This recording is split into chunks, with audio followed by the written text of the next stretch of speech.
tout ce qui se passe, ce n'est pas par rapport à la gestion, par rapport, je suis très dur, je suis rigoureux. Les gens ne veulent pas qu'il y ait changement à la RTNC. C'est ça le fond du problème.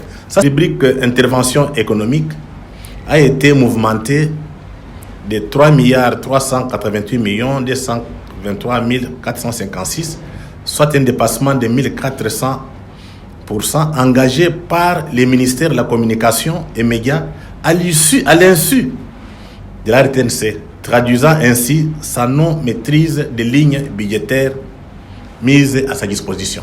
Le premier enjeu, c'est le contrat AIBES. AIBES, Africa Union Broadband Service, c'est une agence qui travaille avec DGDA. Elle est basée ici, mais c'est un peu sud-africaine. Les ministres, donc son directeur du cabinet m'a appelé et m'a montré les contrats qu'il voulait assez qu'on fasse qu'on signe avec le AIBES. On proposait 5 millions de dollars et on devrait contrôler nos recettes, donc la redevance. AIBES, selon le contrat, devrait toucher 15%.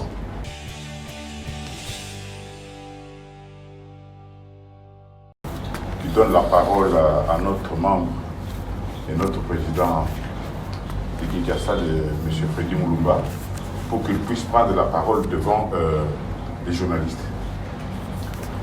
Nous sommes, comme vous le savez, dans un pays qui aspire à un état de droit, c'est-à-dire à un état où chaque homme, chaque femme a une expression libre, comme on l'a dit dans notre constitution, en son article 24.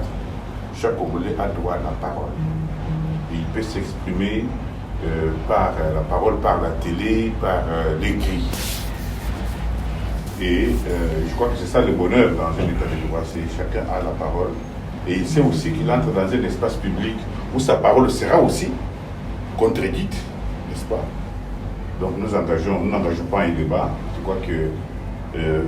Freddy Mulumba a occupé de hautes fonctions dans une administration audiovisuelle, vous le savez, et il est suspendu pour des raisons tout à fait, n'est-ce pas très claires. Et les gens continuent à parler, à dire des choses. Je crois que c'est le moment aussi qu'il puisse aussi prendre la parole, qu'il entre dans cet espace public, qu'il s'exprime, pour que, n'est-ce pas, parce que notre peuple n'a besoin que de la vérité. Donc je vais, tout en vous remerciant d'être là, tout en vous remerciant d'avoir accepté de retarder vos rendez-vous et votre occupation, nous allons donc donner la parole à M. Freddy Mulumba pour qu'il s'exprime, n'est-ce pas, et vous aurez aussi l'occasion, n'est-ce pas, de vous poser toutes les questions. Donc, M. Freddy, chers amis, nous donnons la parole à M. Freddy Mulumba. Merci beaucoup, M. Emmanuel Kabongo, professeur. Je pense que mes amis aujourd'hui qui sont présents se posent la question. Après un long silence, pourquoi aujourd'hui je prends la parole? Vous savez très bien que j'ai été suspendu le 14 décembre 2021 par le ministre de la Communication. Je pense que le moment est arrivé de m'exprimer parce qu'il y a trop de déclarations, trop de rumeurs. Donc j'ai dit, je pars pour la première fois pour que je fixe l'opinion, qui ne comprend pas les enjeux, qui ne comprend pas ce qui se passe, pour que chacun de nous se fasse une idée. Mon propos va prendre au moins deux parties. La première, ce sont des conditions et les raisons de ma suspension par le ministre de la Communication et Médias. La deuxième partie, c'est les dessous des cartes. Parce que jusqu'à présent, il y a une confusion. Les gens se posent la question, qu'est-ce qui s'est passé réellement? Pourquoi on vous a suspendu? Alors qu'on avait lu clairement les décrets du ministre à la télévision. Donc, il faut apporter un peu d'éclaircissement. Qu'est-ce qui s'est passé? Le 14 décembre 2021, j'étais à mon bureau. J'ai eu le coup de fil du directeur du cabinet. C'était vers 18 h, me demandant de l'attendre, sans me dire pourquoi. Vers 18h30, les GIRCAB avec les PCA sont amenés à mon bureau pour me signifier que je suis suspendu par les ministres et demain matin, on doit faire la remise des prises. Mais cette suspension a coïncidé avec les dépôts du rapport de l'IGF. En fait, l'IGF a passé plus de 3 mois à la RTNC pour voir ce qui se passe réellement. Ils ont fait un pré-rapport. Donc on devrait avoir des entretiens, un débat contradictoire par rapport à ce qu'ils avaient déjà publié. Après ce débat contradictoire, on allait avoir un rapport final qu'on devait remettre à l'inspecteur général. Mais curieusement, on dépose les rapports le matin, le soir, les ministres me suspendent. Pour quelles raisons? Et dans ce qu'il a fait comme note, donc le décret, nulle part on parle de l'existence de l'IGF chez nous. Donc, ce qu'il a pris comme argument, qu'il avance comme argument, comme raison, ne tiennent pas debout. C'est ainsi que je vais commencer d'abord par donner les raisons pour lesquelles il m'a suspendu dans sa lettre. Donc, en date du 29 novembre, le ministre m'avait adressé une demande d'explication concernant la régularisation des agents stagiaires qu'il considère comme une pratique illégale. Il estime que mes éléments de réponse n'étaient pas ni convaincants ni concluants. Et cela l'a poussé à me suspendre. Il donne au moins 5 motivations selon sa lettre.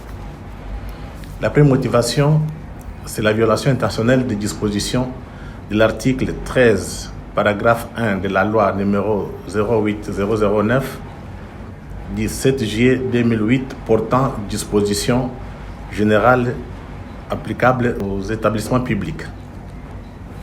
Deuxième élément de motivation, violation de l'article 15, paragraphe 1 du décret 009.62 du 3/12/2009 fixant les statuts de la RTNC qui réserve cette matière à la compétence exclusive du conseil d'administration. Troisième motivation, non-respect de la procédure disciplinaire et non-respect des dispositions statutaires réagissant à la RTNC telle que reprise dans le procès verbal du conseil d'administration du vendredi 5 novembre 2021. Quatrième élément, le climat du travail malsain et en dégradation permanente fondé sur les retraits de confiance des agents et cadres vis-à-vis du DGAI.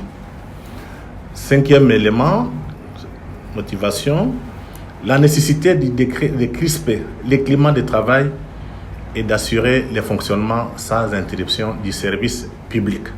Ce sont les 5 éléments qui ont motivé à ce que les ministres me suspendent.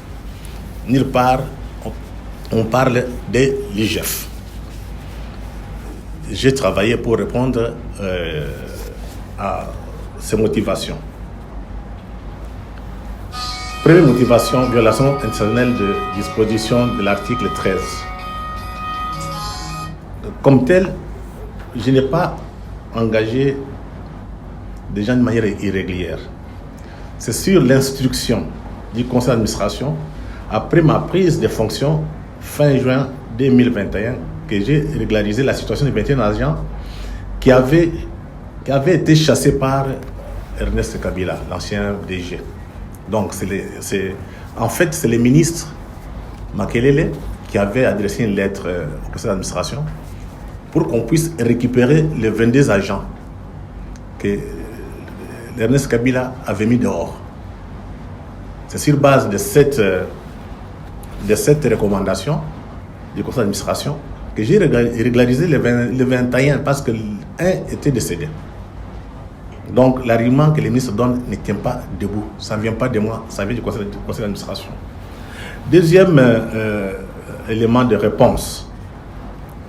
Il dit que j'ai violé l'article 15 du décret 09 fixant les statuts de RTNC, qui réserve cette matière à la compétence exclusive du conseil d'administration. Ce qui n'est pas vrai. J'ai engagé les agents que j'ai alignés dans la mise à jour de la paye du premier trimestre 2022 ne sont pas des fictifs, parce que généralement on dit que j'ai engagé des fictifs. Au contraire, ce sont des stagiaires qui prestaient déjà à la RTNC, au journal Afrique, au journal en ligne et à la programmation TV. Je pense qu'aujourd'hui, vous voyez ce qui se passe sur Internet. Prenez seulement rtnc.cd, vous voyez la qualité du travail fait par ces nouveaux. En fait, ce n'est pas les gens que j'ai engagés comme tels, c'était les gens qui étaient déjà mis en place pour participer à la réforme de l'entreprise. On a mis en place les journaux d'Afrique. Vous suivez, ça passe à 16h avec nos agents. On a mis en place les journaux en ligne avec rtnc.cd. Si vous regardez, vous voyez un peu la qualité. On a mis aussi en place une structure pour habiller la télé, donc habiller un peu le programme. Tout ce que vous voyez là, ce sont des jeunes gens qui sont brillants, qui travaillent chaque jour pour que l'image de l'entreprise change. Donc, pour les ministres, ce sont des engagements fictifs. On peut vérifier, les agents sont là, ils travaillent. Ils sont sur place. Deuxième chose que le ministre n'a pas voulu dire, il cite l'article 15. Mais il a oublié l'article 40. L'article 40 est très clair. C'est sur le personnel de l'RTNC exerçant. Donc, article 40 du décret 0962. Que dit l'article? Le personnel de l'RTNC exerçant un emploi de commandement est nommé, affecté, promis et les cas échéants licencié ou révoqué par les conseils d'administration sur proposition de la direction générale. Tandis que le personnel de collaboration et d'exécution est nommé, affecté et les cas échéants licencié ou révoqué par la direction générale qui en fait rapport au conseil d'administration. Quand on a envoyé le document au ministère du budget, j'ai écrit au PCA, au conseil d'administration, aussi au directeur des ressources humaines, pour leur dire qu'on a modifié, on a ajouté de nouvelles unités, parce que ces unités, généralement, quand il y a des décès, qu'est-ce qu'on fait? C'est pas moi qui suis le premier. Kabila l'a fait, même du temps de Kolomoni. On remplace les décès par de nouvelles unités. Comment ça se passe? On prend ceux qui sont stagiaires, on les remplace automatiquement. Donc ce n'est pas quelque chose qui vient du hasard, c'est déjà toute une procédure qui est là depuis des années. Mais ici, j'ai le pouvoir, l'article 40. On me donne le pouvoir d'engager des gens en dessous donc de cadres. Donc il y a des agents d'exécution et de collaboration qui ne sont pas des cadres. J'ai le pouvoir de les engager. Ce n'est pas les ministres, même pas le conseil d'administration. Mais dès que j'engage les agents, je dois faire rapport, écrire, informer les PCA et les syndicats. Donc ce n'est pas au hasard que j'ai fait ça, c'est par rapport à cet article 40. Par contre, l'article 15, il parle clairement des agents de commandement, pas d'exécution. Donc il faut faire la part des choses. Là, l'argument avancé concernant ma suspension ne tient plus debout. Troisième élément de réponse. Donc, les mesures disciplinaires que j'ai prises à l'endroit de certains agents sont conformes aux dispositions de l'article 65 du statut du personnel de la RTNC. Le statut est très clair, je préfère les lire.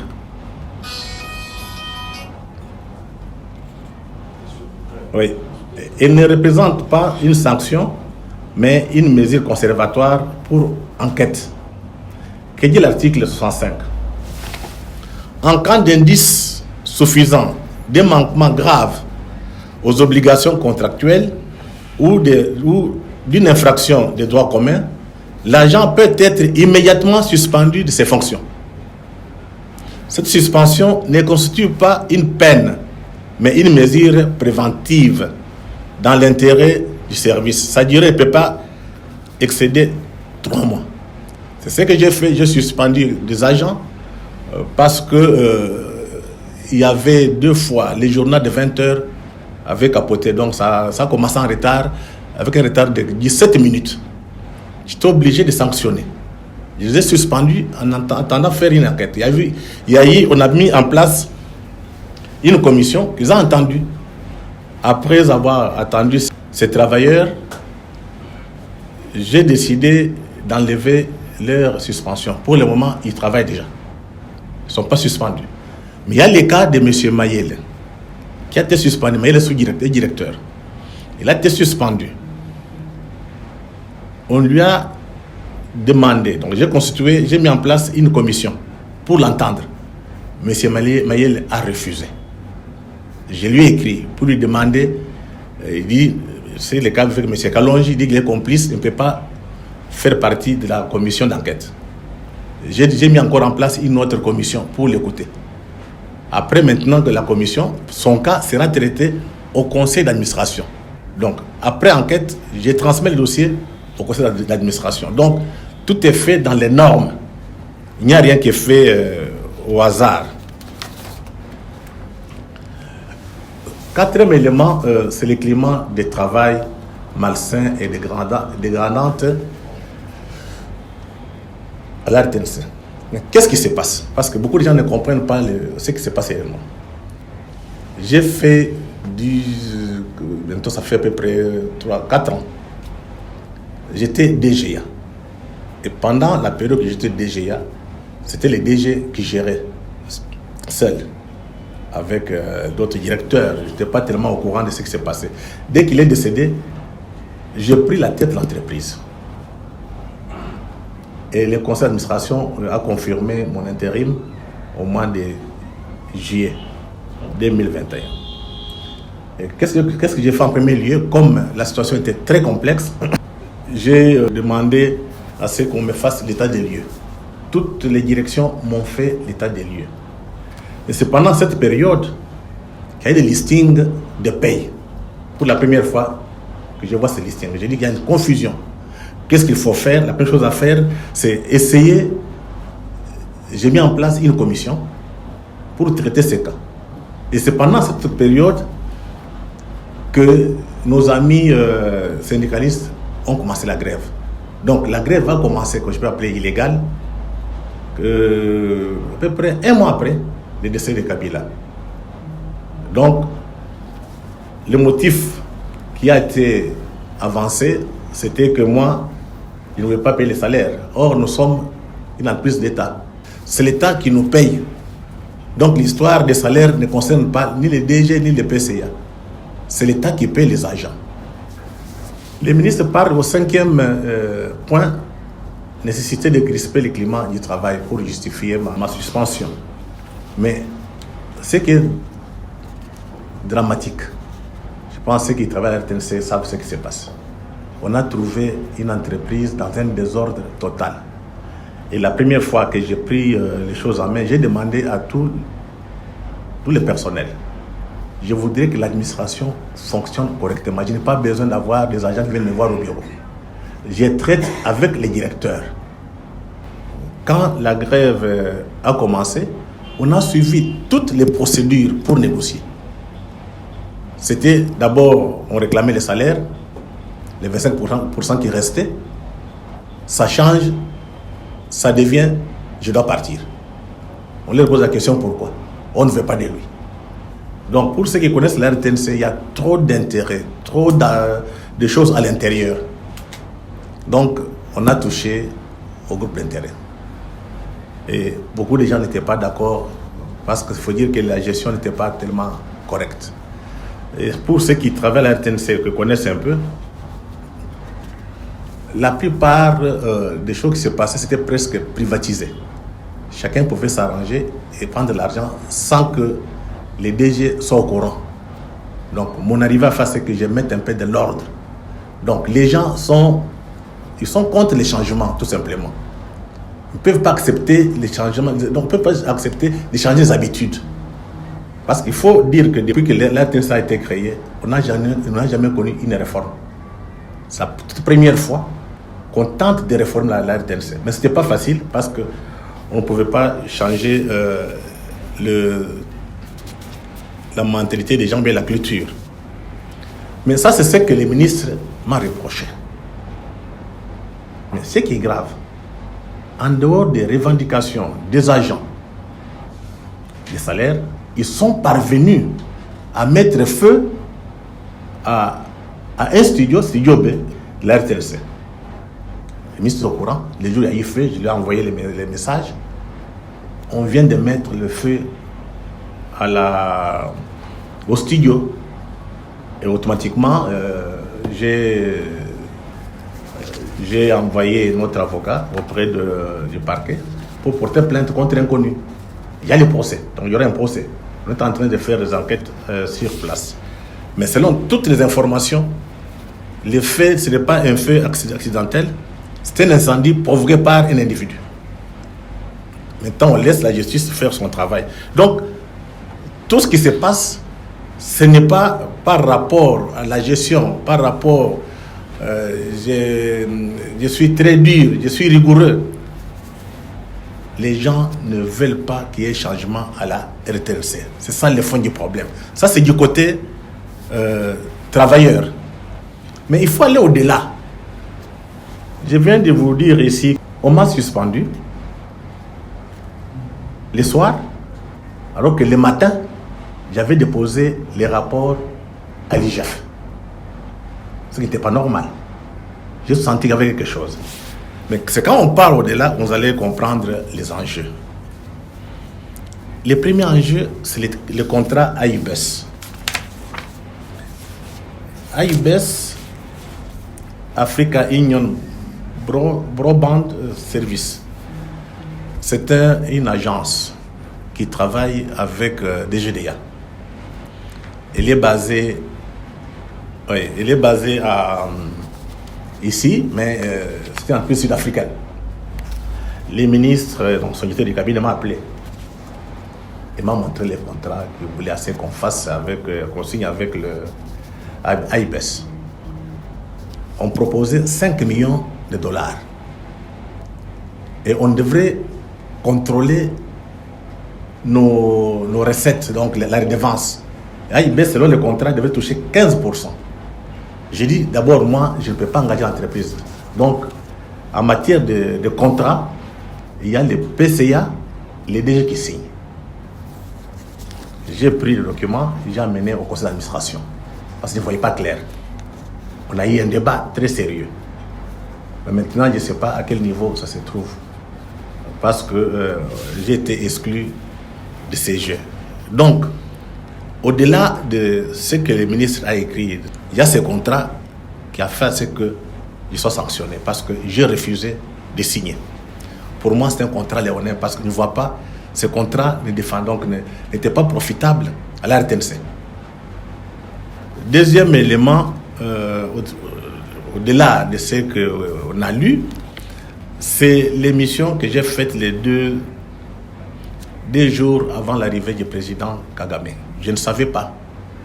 M23 est entré au Congo, à l'Est, et l'armée a fait un communiqué sur M23. J'ai fait une émission pour montrer comment M23 joue un jeu dangereux. Mais j'ai expliqué les éléments du Rwanda, les éléments de l'Ouganda, qui étaient à la base. Ça, c'est l'histoire. L'émission passe à 21h30. 22h30, 23h, les ministres m'appellent. Ils me posent la question. On me dit que vous avez vous avez fait une émission sur M20 sur le Rwanda. Oui, j'ai fait l'émission sur le Rwanda en expliquant au moins ce qui s'est passé, comment M23 travaillait. Le ministre m'avait me demandé de ne plus rediffuser cette émission. J'ai mis ça de côté. Un autre élément qui frappe très sérieusement, c'est la situation de la redevance dénoncée par l'IGF. Parce que dans le rapport de l'IGF, tout est clair. Il y a eu des tournements de fonds au niveau de la redevance. Or, la redevance, le directeur actuel, donc celui qui m'a remplacé, c'était lui le patron de la redevance. Il travaillait avec l'ancien directeur. Et quand j'ai pris les choses en main, j'ai initié un audit qui n'a pas été encore clôturé. Je me pose des questions. Un autre élément, quatrième élément important, c'est au niveau de l'exécution du budget de la RTNC.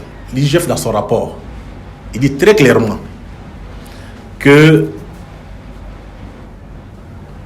la rubrique intervention économique a été mouvementée de 3 388 223 456, soit un dépassement de 1400% engagé par les ministères de la communication et médias à l'insu de la RTNC, traduisant ainsi sa non-maîtrise des lignes budgétaires mises à sa disposition. Donc ça, c'est l'IGF qui explique comment notre budget fonctionne. Parce que notre budget, nous, on n'a pas le pouvoir d'actionner, c'est les ministères qui actionnent. Donc, depuis qu'on est là, l'argent, les fonds destinés au fonctionnement, les fonds destinés à l'investissement n'ont jamais été versés à la RTNC. Vous irez, il n'y a rien comme matériel. L'autre élément qui peut expliquer ce qui m'est arrivé, c'est mon discours panafricaniste. Ça a dérangé sérieusement, je pense, avec les derniers colloques qui s'est passé en direct sur RTNC. Beaucoup de forces obscures n'étaient pas contentes. Voilà une des raisons qui explique ce qui m'est arrivé. Mais bref, il faut dire ceci. La RTNC, c'est un instrument stratégique, un instrument de pouvoir. Celui qui contrôle la RTNC contrôle toute la République. Donc l'enjeu, c'est celui-là.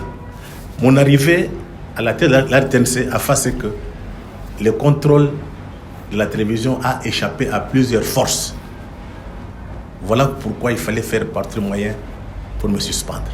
Parce que les raisons que les ministres donnent ne tiennent pas debout. Je pense qu'après cette conférence, je vais m'adresser au Conseil d'État qui doit juger parce que c'est anormal, c'est illégal. Mais il faut dire aussi que le temps que j'ai passé pendant 4 mois, je n'étais pas assis comme DG, je pense qu'on a beaucoup travaillé. Ça, c'est mon bilan, le temps que je suis passé à la tête. C'est d'abord au niveau des émetteurs. J'en ai acheté 4. Ces 4 émetteurs, les premiers émetteurs, c'était pour Bukavu, sur Kivu. Il y a eu feu, il y a eu incendie, tout était brûlé. J'ai envoyé une équipe des experts pour essayer de voir a-t-il moyen de faire par tous les moyens pour remettre les choses en place. Ça a été fait. Si aujourd'hui vous partez à Bukavu, jusqu'à Mwenga, partout, vous écoutez la RTNC. Donc, ni c'était mon intervention, il n'y aurait rien. Deuxième émetteur a été installé à Kananga, au Kasaï central. À Kananga, il n'y avait plus de radio. On n'écoutait pas. Donc, on a acheté un émetteur de 1000 kg, 1 kW, qu'on a installé à Kananga, qui couvre toute la province du Kasaï central aujourd'hui. pouvez aller dans des coins reculés, vous écoutez la RTNC. Troisième émetteur a été installé en Bujumayi. C'est la même chose. Donc toute la province du Kasaï oriental est couverte par la RTNC. On est en train de voir comment on peut aller dans d'autres endroits, parce que en dehors de Kasaï oriental, vous avez aussi l'Omami, c'est très grand. On pensait comment aussi mettre des émetteurs là-bas pour qu'on couvre tout en Kasaï. Et le dernier émetteur, c'est 2 kW que j'ai acheté pour l'installer à Bandundu. Donc c'était tout un processus que j'avais mis en place pour qu'on couvre toute la République. Parce que depuis qu'on est là, il y a des coins, vous n'avez ni radio ni télévision. On peut parler à Kinshasa, mais à l'intérieur, personne n'est au courant. Donc c'était déjà un grand projet que j'avais déjà mis en place pour arriver à couvrir toute la République. L'émetteur de Bandundu, je l'ai laissé à mon bureau. J'avais déjà débloqué l'argent pour que les gens, donc les techniciens voyagent vendredi passé. Et mercredi, on me suspend. Donc j'ai laissé l'émetteur là-bas, je pense qu'on va continuer. Mais il faut aussi voir, quand vous voyez un peu cette télévision aujourd'hui, ça fait plaisir d'apprendre autre chose. On a créé le Journal d'Afrique. C'est exceptionnel dans toute l'Afrique noire, au moins pour les médias publics, médias d'État. Nous sommes les seuls. Vérifiez. Vous avez un journal Afrique traité par des Africains, par des Congolais. Ça fait 15 minutes. Ça, c'est une innovation. Deuxième élément d'innovation, c'est l'Internet. Vous savez que depuis très longtemps, les gens se plaignaient concernant notre site Internet. On écrivait en français difficile, c'était pas très bien écrit, il y avait beaucoup de fautes. Surtout la diaspora réclamait, dit mais qu'est-ce qui se passe? Au niveau des images, ça pose problème. Au niveau de l'Internet, on ne sait pas écrire, les Twitter. Donc, on a essayé avec l'équipe que j'ai régularisée comme agent. Aujourd'hui, ils sont sur le terrain. C'est grâce à ces gens, à ces nouveaux agents, que notre site Internet tient aujourd'hui. Donc, on n'a pas pris de cousins, de frères pour les mettre là-bas. Donc, c'est quelque chose, ce sont des gens qui sont capables et ils sont parmi les meilleurs de la ville. L'autre élément, c'est l'habillage de l'antenne. Il y avait un problème très sérieux concernant l'habillage de l'antenne. Il y a des jeunes gens qui étaient sur place, mais qui n'étaient pas engagés. Je les ai engagés, la situation, donc c'était des stagiaires, pour qu'ils essayent de mettre une équipe qui doit habiller l'antenne. À la tête, il y a M. Alain Ouassa, un jeune très brillant, qui les chapeaute. Si vous voyez aujourd'hui la télévision telle qu'elle est là, c'est grâce à ces gens. Donc on a apporté beaucoup d'innovation au niveau de la télévision. Autre élément important, c'est la formation. Quand je suis arrivé, on a eu des discussions avec les journalistes. J'ai dit, la manière dont nous travaillons, ce n'est pas professionnel. Il faut que la télévision nationale devienne une télévision professionnelle selon les normes journalistiques. J'ai fait appel à des vétérans journalistes, anciens de RTNC, qui ont pris le temps de former. Et ça a coûté trop cher parce qu'il fallait former les journalistes de la télévision, donc le journal parlé, donc 20h, 19h, 23h, mais aussi les techniciens et les monteurs. Donc on a mis des équipes en place, on nous a formés, même à la radio. Donc si vous voyez aujourd'hui, les journaux s'est amélioré grâce à cette formation qui a été faite avec l'appui de l'ICEA, avec M. Fouassa, Tombissa, Kalala et Dimandia. Ce sont les anciens de la RTNC. L'autre élément important, vous avez vu dernièrement, il y avait déjà des productions dans des régions. Les gens voyageaient, je donnais l'argent, ils voyageaient pour produire, parce que la télévision, c'est la production. On ne peut pas tout copier à l'extérieur. Vous ne produisez pas, vous n'avez pas de télévision. On a mis des moyens, c'était trop peu de moyens, mais du moins, les gens partaient à l'intérieur, Bandaka, ils ont fait Bas-Congo, après Bandaka, après Bas-Congo, ils sont partis en Bandaka. Donc on pensait déjà faire pour Kisangani. de projets qui étaient déjà faits. Donc, côté production, je pense même les journalistes, même les producteurs les savent. Et on a initié beaucoup d'émissions. La RTS avait pris le contact avec l'université de Kinshasa, faculté de sciences politiques, pour organiser des conférences débats. On va au campus, on organise des conférences, après conférence, on les fait passer à la télévision. C'est comme ça que vous voyez la télévision. À la télévision, il y avait des conférences. Donc c'était la collaboration entre la RTNC avec l'université de Kinshasa. Donc voilà tout ce qu'on a fait. Je pense que ce qui se joue ici,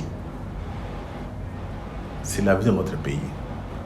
Ce sont les médias publics, ce sont les médias pour la population, ce sont des médias pour le peuple, ce sont les médias qui doivent défendre les intérêts de la nation, qui doivent être sauvegardés. Donc, mon arrivée à faire, c'est que ceux qui contrôlaient ne contrôlent plus les médias. Donc, ça a pris notre dimension. Mais ce sont des choses que beaucoup de gens ne connaissent pas. Mais nous qui connaissons comment le monde fonctionne, on vous en parle. C'est pour que notre peuple prenne conscience. Ce sont les médias publics d'État. C'est pour notre peuple.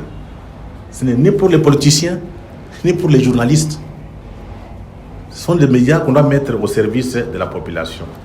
Je pense qu'il y a quelque chose qui est beaucoup plus important aujourd'hui qu'on doit retenir. J'ai toujours pris des phrases, des concepts en quelque sorte, et des grandes personnalités qui sont connues, ils sont tous morts. Il y a Moselle Laurent Désiré Kabila qui a déclaré « Ne jamais trahir le Congo ». Il y a Étienne Tshisekedi Mulumba qui est décédé, le peuple d'abord. Donc c'est autour de cette vision de la nation qu'il faut reconstruire de nouveaux médias. Et n'oubliez pas, avec l'Internet, si la RTNC n'est pas réinventée d'ici 2025, il sera difficile que la télévision nationale, la télévision publique, soit capable de concurrencer des médias privés, surtout internationaux. Donc c'est notre chaîne nationale. On a intérêt à la protéger. On a intérêt à ce qu'elle se mette au service du peuple. Je vous remercie. Oui, merci beaucoup. Monsieur Freddy Mulumba, pour vos explications claires et nettes. Je crois que nos amis qui sont ici peuvent avoir quelques questions à vous poser. Votre canal. Merci. Moi, c'est M. Jefté Kitita de 7sur7.cd. Monsieur le DG, j'ai deux petites questions à vous poser. La première, c'est un rapport avec les rapports de l'IGF. Parmi les accusations qui pesaient sur vous, parmi tout ce que les agents disaient, il y a certains qui estimaient que vous étiez en train de très mal gérer la RTNC. Et l'opinion était curieuse de savoir ce qu'allait donner ou ce qu'allait dire l'IGF à travers son rapport. Mais malheureusement, on n'insiste pas trop sur ça. C'est maintenant qu'on apprend qu'il y a un pré-rapport qui a été déposé par l'IGF, alors que l'opinion n'était pas informée par rapport à ça. Ça pouvait permettre aux gens de savoir si réellement M. Freddy Mulumba a mal géré ou pas.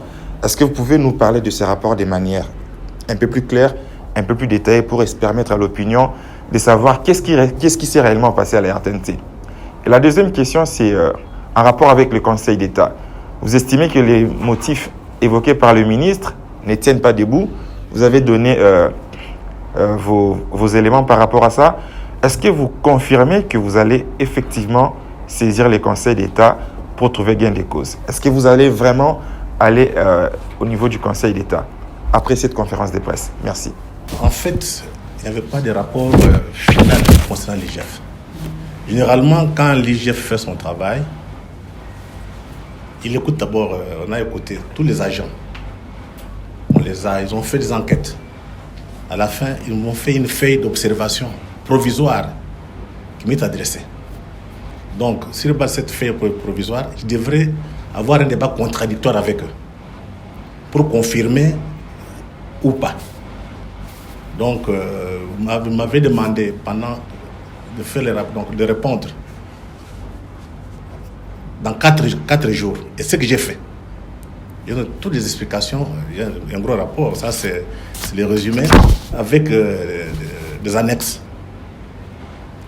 les matins, on dépose. Les soirs, on me suspend.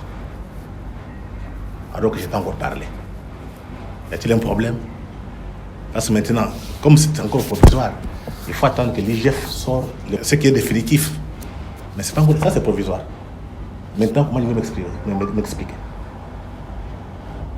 Donc, j'attends peut-être qu'on enlève la mesure et que je parle avec l'IGF. Parce que j'ai déjà déposé toutes les réponses à l'IGF. Donc, attendons voir ce que ça va donner. Concernant le Conseil d'État, je pense que nous sommes dans un état de droit. Si quelqu'un se sent lésé, automatiquement, il faut voir la justice. Ce que je dois faire, ce qui est normal. Parce que je pense que la décision prise par le ministre n'est pas correcte par rapport aux éléments qui sont donnés. Ça ne tient pas debout. J'ai répondu pièce par pièce pour qu'ils comprennent au moins que ce qu'il avance comme motivation, ça ne tient pas debout. Mais ce serait mieux que ça soit confirmé au niveau du Conseil d'État. Parce que maintenant, je pense qu'on ne peut pas encore s'écrire avec les ministres, c'est terminé ça. Maintenant, il n'y a que le Conseil d'État qui peut décider de mon sort. Ça, c'est d'une manière un peu, comment dirais-je, administrative. Mais sur le plan communicationnel, on a raconté beaucoup de choses sur moi. Généralement, je ne voulais pas discuter parce que je suis mandataire, je gère, je connais beaucoup de secrets que beaucoup de gens ne connaissent pas. Je n'ai pas voulu parler. Donc, je parle la première fois durant la grève. Ça, c'est la deuxième fois que je parle publiquement pour que notre peuple sache qu'est-ce qui se passe à la RTNC. C'est une boîte publique de l'État. Ça appartient à l'État, aux Congolais. Nous devons être très transparents. Et quand il y a des problèmes, on les met sur la place publique. On doit être les premiers à donner l'information à notre peuple. Pendant la grève, qu'est-ce que j'ai fait? J'ai demandé à tous les journalistes de donner l'information. Qu'est-ce que ces syndicalistes disent? C'est que moi, j'ai dit, bien ce que j'ai fait, ça doit passer à la télévision nationale. Donc on a couvert toute la grève sans problème. C'est ça la transparence. On doit être le modèle. Parce qu'on ne peut pas parler de la liberté de presse. Entre-temps, on refuse que tout le monde s'exprime. Ça ne marche pas. Moi, je tiens beaucoup à ma liberté. Et je ne peux pas accepter de faire taire quelqu'un d'autre. Chacun est libre, il peut avoir son point de vue, son avis. On peut discuter.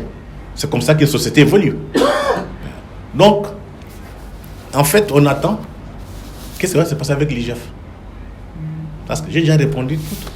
Je ne peux pas vous remettre ça parce que maintenant, c'était adressé à moi, PCA, les responsables de l'IGF. Les ministres n'étaient pas au courant. Donc je ne peux pas remettre sur la presse publique, ce n'est pas bon. On attend le document final, le rapport final. Là, ce sera officiel, là on peut discuter. C'est Cédric Abazi, Easy Communication. Cédric Abazi, oui. Easy Communication. En fait, en vous suivant tout à l'heure, il y a deux choses qui ont retenu mon attention. La première, c'est le fait que vous parlez de ces contrats sur la redevance. Alors, la deuxième chose, c'est le budget de fonctionnement alloué à la RTNC. Alors, je me dis, il y a quand même un peu un contraste.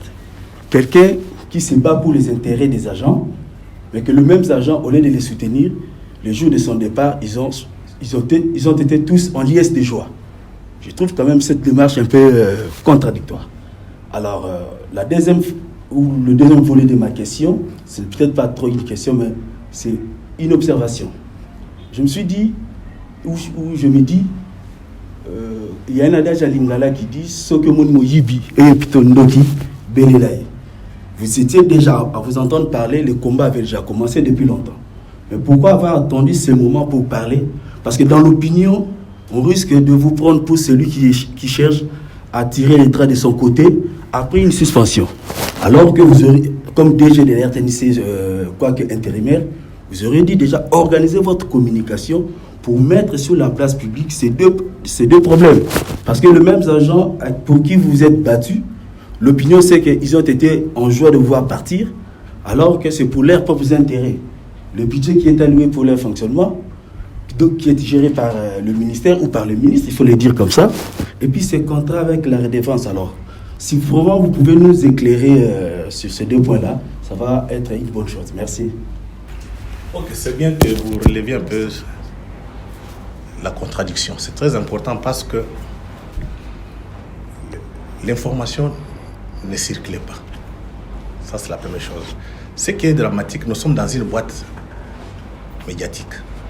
Normalement, quand il y a une information, on doit la vérifier la source. Nous sommes des journalistes. Mais les gens s'adonnent à des rumeurs. C'est le drame. Rappelez-vous, quand ils ont demandé, ils disaient qu'on avait volé des millions avec l'ancien directeur général, j'étais gestionnaire avec lui. Ils n'avaient pas lu même pas les statuts de l'entreprise. Quand le DG est là, le DGA ne fait rien. Ça, c'est selon les statuts. Il ne fait rien. Le DGA devient DG quand le DG n'est pas présent. Donc, il occupe le poste. Donc, m'associer à la gestion, ça ne terminait pas debout. Parce qu'il y a eu, même il y a des rapports, même, on a fait de mois, on ne se parlait pas avec les DG. Ça, c'est le problème de gestion interne.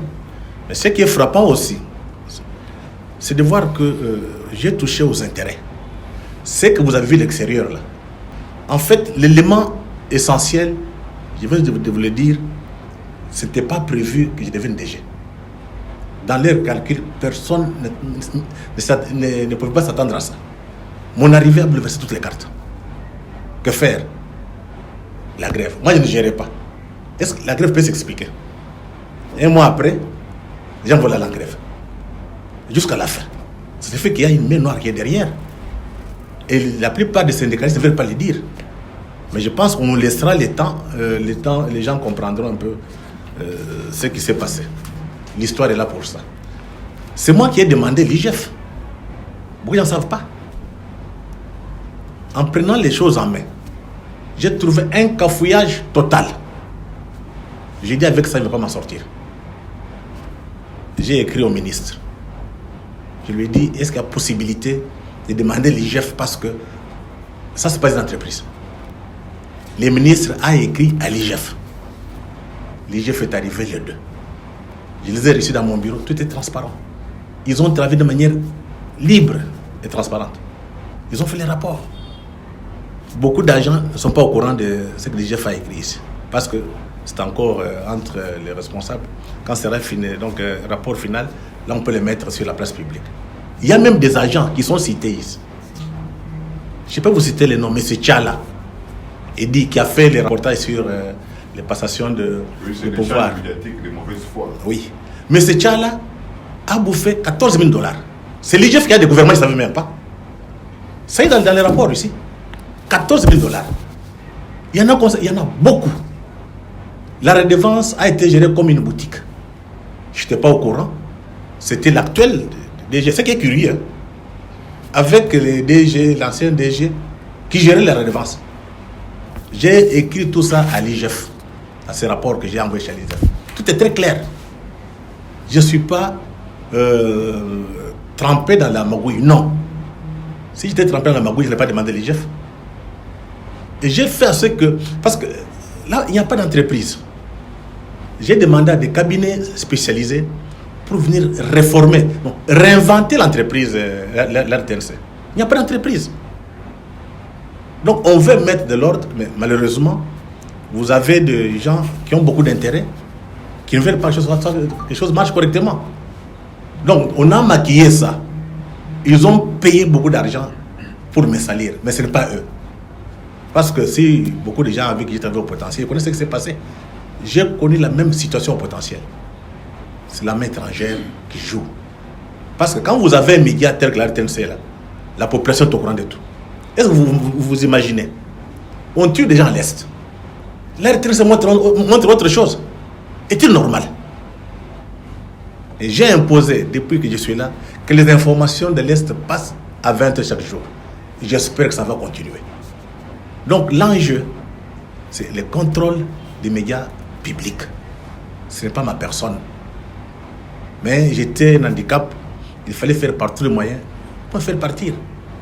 L'histoire nous dira. Oui, Monsieur le DG, c'est Didier Kebon du journal Forum des As. C'est un peu une question de curiosité. Je voulais savoir quels étaient vos rapports avec les ministres, c'est-à-dire la tutelle, parce que dans le cadre d'avoir votre conduite et dans le cadre du changement de narratif, vous devriez normalement cheminer ensemble. Est-ce que vous vous voyez souvent? Est-ce que vous lui disiez certaines choses? Parce que apparemment vous n'avez pas vu venir votre suspension, tout ça. Est-ce que vous vous voyez? Est-ce que vous lui parlez des problèmes de la maison que vous dirigez? La RTNC est différente d'une boîte privée. Nous avons les conseils d'administration. Moi, je gère au quotidien et on fait rapport au conseil d'administration. Les conseils d'administration, on se réunit, on fait rapport au ministre. Ça se passe comme ça. Donc, je ne peux pas toutefois appeler les ministres. Normalement, ça ne se fait pas. Mais les ministres peuvent me demander, faites telle histoire, je vais le faire. Mais si je veux faire quelque chose, je passe par les conseils d'administration. Mais il y a des choses que je dois faire seul, en tenant compte du statut de l'entreprise. Donc c'était bien clair. La gestion quotidienne, c'est pour les DG. Maintenant, des grandes orientations, c'est au niveau du conseil d'administration, et les ministres donnent la vision, de manière générale. Mais la gestion, depuis que je suis là, ce n'est pas le problème des ministres, même pas les engagements. C'est le DG qui engage. Mais le problème ici, c'est ce que je vous dis, il y a trop d'intérêt. Cet instrument, c'est un instrument stratégique. Vous pouvez vous imaginer, depuis que nous sommes là, on n'a jamais eu les frais de fonctionnement. Même pas d'investissement. Les caméras que j'achète là, on se bat. Je me rappelle la seule fois qu'on a eu l'argent, c'est Némi qui a donné l'argent, $330 000. Nous sommes partis voir le Premier ministre, Tchibala, il n'y avait rien. Il n'y avait pas de matériel. On a donné $330 000. Vous savez, quand ça vient, la gestion en Afrique, c'est toujours la confusion. Ça a été dilapidé comme ça, mais il n'y a pas de matériel. Donc actuellement, si vous partez à la TNC, c'est vide. Ni radio, ni télévision. Mais c'est anormal que l'État abandonne un tel instrument. C'est normal. Donc nous sommes en dehors des normes. Parce que moi j'ai dit, il faudrait que le peuple s'intéresse aux médias publics. Parce que les médias publics doivent informer le peuple. Mais quand vous avez un média public qui n'a pas de moyens, qui n'a pas une vision, vous allez partir où? Donc le fond du problème, c'est la gestion, les intérêts qui sont aux alentours. Et les discours panafricanistes dérangent beaucoup de gens. Vous savez, les gens pensent que nous, on n'a pas droit à la liberté de la parole. RFI, d'autres peuvent critiquer notre pays, ils sont libres. Ça passe dans nos oreilles. Quand nous commençons à parler de notre propre pays, les gens ne sont pas d'accord. C'est le fond du problème. Donc il faut à un moment donné se libérer. Travailler pour le peuple, donner les formations. Il faut être professionnel. Quand je vois beaucoup de choses que nous avons ici, beaucoup travaillent pour RFI, BBC, autres, non? Comment ils le font mieux chez les autres, sauf chez nous? Il y a un problème. Donc en fait, il n'y a pas un problème personnel avec les ministres, il n'y en a pas. Il n'y en a pas. Mais je pense que le problème, c'est qu'il y a trop de manipulations des syndicats. Trop de manipulations, je dis politiques. La main noire est là. Ils attendaient que je quitte pour faire ce qu'ils peuvent faire. Suivez la RTNC maintenant, vous allez voir ce que ça va donner. C'est là que vous pouvez me donner raison ou tort.